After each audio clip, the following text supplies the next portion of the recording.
ஹரே கிருஷ்ணா. மறுபிறவி பாகம் 26, அத்தியாயம் 4, மறுபிறவி பற்றிய 3 வரலாறுகள். வேற்று கிரகவாசிகளுக்கு இடையில் ஒரு வாதம், அதன் தொடர்ச்சி. விஷ்ணு தூதர்கள் எமதூதர்களை பார்த்து கூறுகின்றனர், திருடன், குடிகாரன், நண்பனையோ உறவினரையோ காட்டி கொடுத்தவன், பிராமணனை கொண்டவன், குரு அல்லது உயர் அதிகாரியின் மனைவியுடன் புலனுணர்வில் ஈடுபட்டவன் என அனைத்து பாவிகளுக்கும் பகவான் விஷ்ணுவின் திருநாமத்தை உச்சாடனம் செய்வதே மிகச்சிறந்த பிராயச்சித்தமாகும். பெண்கள், அரசன், தந்தை, பசுக்களை கொண்டவன் உட்பட எல்லா பாவப்பட்ட மனிதர்களுக்கும் கூட இதுவே சிறந்த மருந்தாகும். இப்பாவிகள் பகவான் விஷ்ணுவின் திருநாமத்தை உச்சாடனம் செய்தால் அந்த முழுமுதற் கடவுளின் கவனத்தை தம் பக்கம் இழுக்க முடியும். தனது திருநாமத்தை உச்சரித்தவனை காப்பது தனது கடமை என்று பகவான் கருதுகிறார். சண்டையும் கபடத்தனமும் நிறைந்த தற்போதைய கலியுகத்தில் மறுபிறவியிலிருந்து விடுதலை பெற விரும்புபவன் முக்தியை வழங்கும் மந்திரங்களில் சிறந்ததான ஹரே கிருஷ்ண மகாமந்திரத்தை உச்சாடனம் செய்ய வேண்டும்.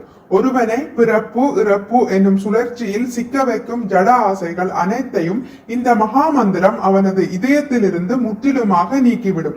விஷ்ணு தூதர்கள் தொடர்ந்தனர். பகவானின் திருநாமத்தை கேலியாக அல்லது பொழுதுபோக்கும் இசையாக உச்சாடனம் செய்தால் கூட ஒருவன் தான் செய்த அளவற்ற பாவங்களின் எதிர்வினைகளிலிருந்து விடுதலை பெறுகிறான். இது வேத நூல்களாலும் கற்றறிந்த பண்டிதர்களாலும் ஏற்கப்பட்டுள்ளது. ஒருவன் பகவான் கிருஷ்ணரின் திருநாமத்தை உச்சரித்த பின்னர் விபத்தினால், கொடிய விலங்கினால், நோயினால் அல்லது ஆயுதத்தால் கொல்லப்பட்டால் அவன் மறுபிறவி எடுப்பதிலிருந்து உடனடியாக விடுதலை பெறுகிறான். வைக்கோலை நெருப்பு எரிப்பது போல கிருஷ்ணரின் திருநாமம் ஒருவனின் எல்லா கர்ம வினைகளையும் எரித்து விடுகிறது. ஒரு மருந்தினை தெரிந்து உட்கொண்டாலும் தெரியாமல் உட்கொண்டாலும் வலுக்கட்டாயமாக உட்கொண்டாலும் அம்மருந்து நிச்சயமாக வேலை செய்யும். அதுபோல ஒருவன் பகவானின் திருநாம மகிமையை அறியாமல் அதனை உச்சரித்தால் கூட அவனை மறுபிறவியிலிருந்து விடுவிக்கும் ஆற்றல் அந்த திருநாமத்திடம் உண்டு. மரண நேரத்தில் அஜாமிளன் பகவான் நாராயணரின் திருநாமத்தை ஆதரவற்ற நிலையில் மிகவும் பலமாக உச்சரித்தான்.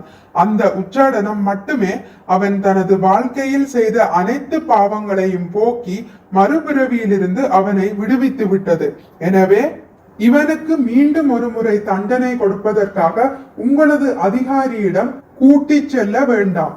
இவ்வாறு கூறிய பின்னர் எமதூதர்களின் கயிற்றிலிருந்து அஜாமிளனை விஷ்ணு தூதர்கள் விடுவித்தனர். தன்னுணர்வு பெற்ற அஜாமிளன் பயம் நீங்கி விஷ்ணு தூதர்களின் கால்களில் விழுந்து தனது இதயபூர்வமான மரியாதையை செலுத்தினான். அஜாமிளன் தங்களிடம் ஏதோ சொல்ல முயற்சிப்பதை கண்ட போதிலும் விஷ்ணு தூதர்கள் அவனது பார்வையிலிருந்து மறைந்தனர். நான் இப்போது கண்டது கனவா நிஜமா? பயங்கரமான சில மனிதர்கள் தங்களது கைகளில் கயிற்றுடன் என்னை வெளியே இழுத்துச் செல்ல வந்ததை நான் பார்த்தேன். அவர்கள் எங்கே சென்றனர்?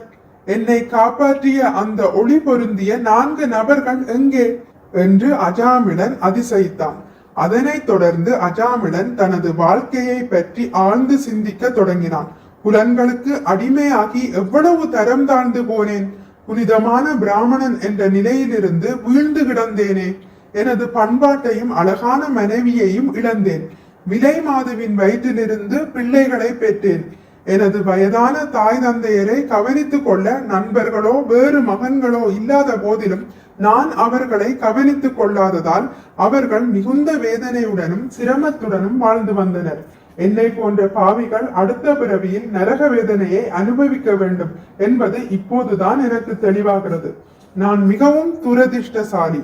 இருப்பினும் எனக்கு மற்றொரு வாய்ப்பு கிடைத்துள்ளதால் பிறப்பு இறப்பின் பாவகரமான சுழற்சியிலிருந்து நான் விடுதலை பெற வேண்டும் என்று அஜாமிளன் கூறிக்கொண்டான்.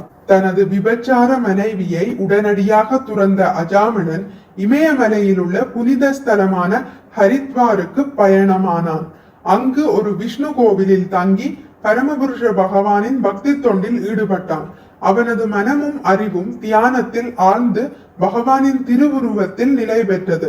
காலப்போக்கில் அஜாமிளன் மீண்டும் அந்த 4 விஷ்ணு தூதர்களை கண்டான்.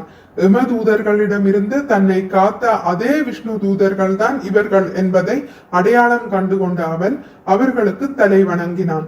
ஹரித்வாரில் கங்கை நதிக்கரையில் தனது நிலையற்ற ஜடவுடலை நீத்த அஜாமிளன் நித்தியமான ஆன்மீக உடலை பெற்றான். விஷ்ணு தூதர்களுடன் தங்க விமானத்தில் ஏறி காற்று மண்டலத்தின் வழியாக பகவான் விஷ்ணுவின் லோகத்திற்கு நேரடியாக சென்றான். மீண்டும் அவன் ஜட உலகில் பிறக்கப் போவதில்லை. ஹரே கிருஷ்ணா. இத்துடன் முடித்துக் கொள்கிறேன்.